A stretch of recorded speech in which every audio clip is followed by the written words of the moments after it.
This bike is a combination of Ezra Lewis, myself, Jamie Ellis, and Mark Johnson, all putting our heart and soul into this KTM 250SXF factory edition. Originally built to go race the Hangtown National, then modified to race at Mammoth, and now we're testing it here at Glen Helen.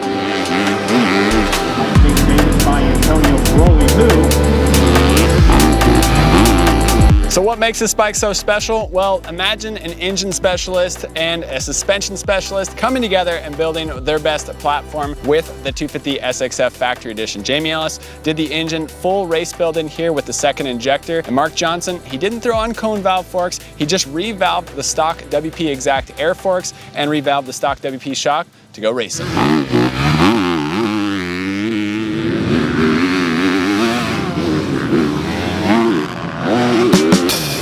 So how much does it cost to build a full race KTM 250SXF? Well, we'll get to the price details later, but we were pretty conscious about where we spent our money on this bike. We took the race winning bike, the 250 shootout winning bike from MXA, the KTM 250SXF. We got the factory edition version with the upgraded wheels, the split triple clamps, and then we revalved the suspension. Didn't go overboard, but we really spent our time, energy, and money on the engine, making as much power as we could.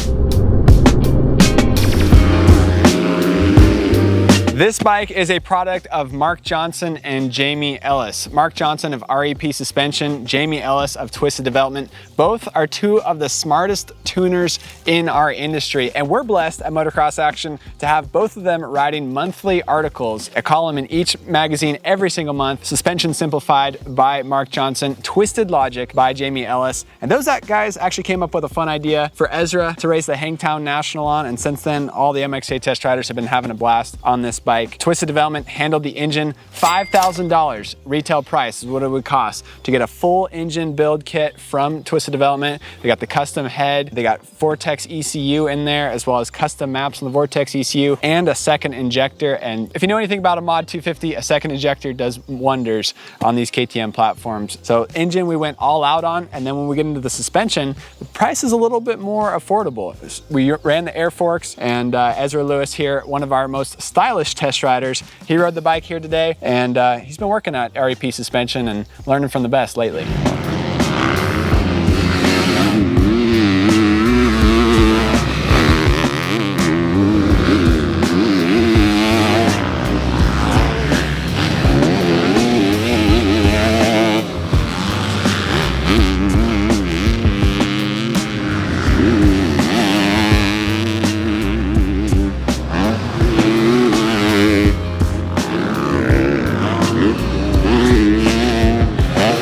So you guys know Ezra as an MXA test rider, but for the last year, he's been working in-house at REP Suspension, doing suspension and learning from the best with Mark Johnson. And how did this whole project come together? It sounds like your boss signed you up for it, huh? So my boss asked me if I wanted to race Hangtown, and I told him, well, I don't have a bike to race. And he said, well, I could probably get you a bike. And so he talked to Jamie, and then Jamie talked to Josh.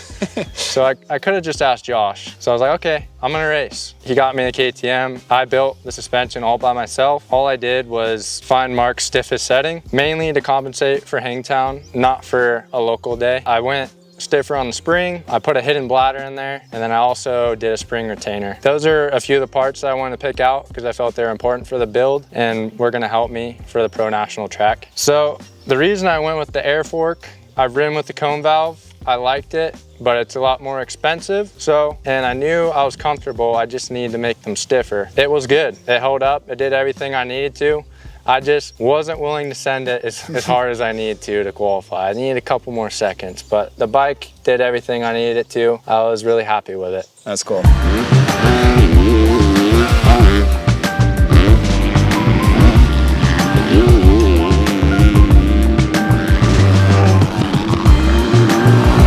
I thought it was a little bit ironic that Mark, his boss, sees him in the shop every day, arms deep in suspension oil, building suspension, not riding, not training enough, and then he signed you up to race a national. So pretty gnarly, like you said, but what do you think, a little more training next year? Yeah, I was super thankful for the opportunity to get to do this, and it being his idea, but I think next year I need to get some more time and sneak away to the gym and get my cardio up and strength. Qualifying is not easy at a national, and the 250 class especially. There's a maxed out 80 guys that tried to qualify at Paula and Hangtown, and that means there's a lot of heavy hitters there. So you get to spend quite a bit of time on this besides just racing at Hangtown. So what was your first experience of riding the full race Twisted Development engine? I was blown away. The motor made me feel like I was riding a factory KTM. It sounded like it when I'd ride behind people. They were looking back because they thought I was Juju or one of the Red Bull KTM guys, and it honestly felt like that. It was definitely the best bike for the situation I was in because I wasn't fit enough to hold on to a 450, but on this I was able to ride aggressively and not wear myself out as fast. That's cool. And of course, if you're gonna have a high horsepower engine, you're gonna need some good quality fuel.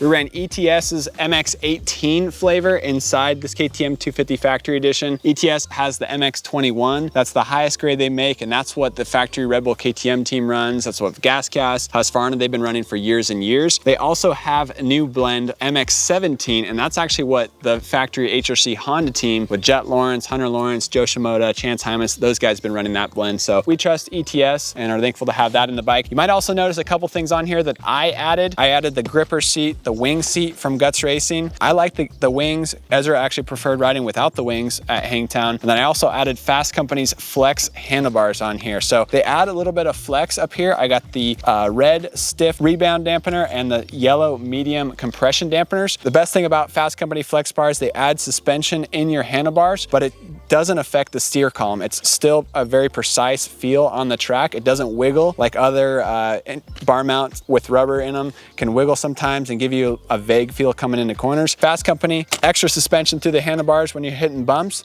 but no compromise in the turns. So I set this up to race with at Mammoth, and this suspension was quite a bit stiffer than my Yamaha, and it inspired me to go stiffer on that bike. So thankful for Ezra Lewis, thankful for Mark Johnson, and inspiring me to go a little stiffer on my race bike. So unfortunately, I didn't get to race it at Mammoth, but still very thankful to have the chance to ride an awesome race bike like this. If you guys want to buy this suspension from REP, you can actually save $50 if you mention Motocross Action when you go to REP Suspension. This is just revalved stock stuff, so it's between $900 and $1,400 depending on if you need spring rate and if you want to go extra with adding the bladder in the shock and a couple other little upgrades that Ezra did. But between the $900 to $1,400 range to get your bike revalved and ready to go. Twisted Development, $5,000 there for a high horsepower engine, and ETS will make it sing. So thank you guys for watching this video. See you guys at the track.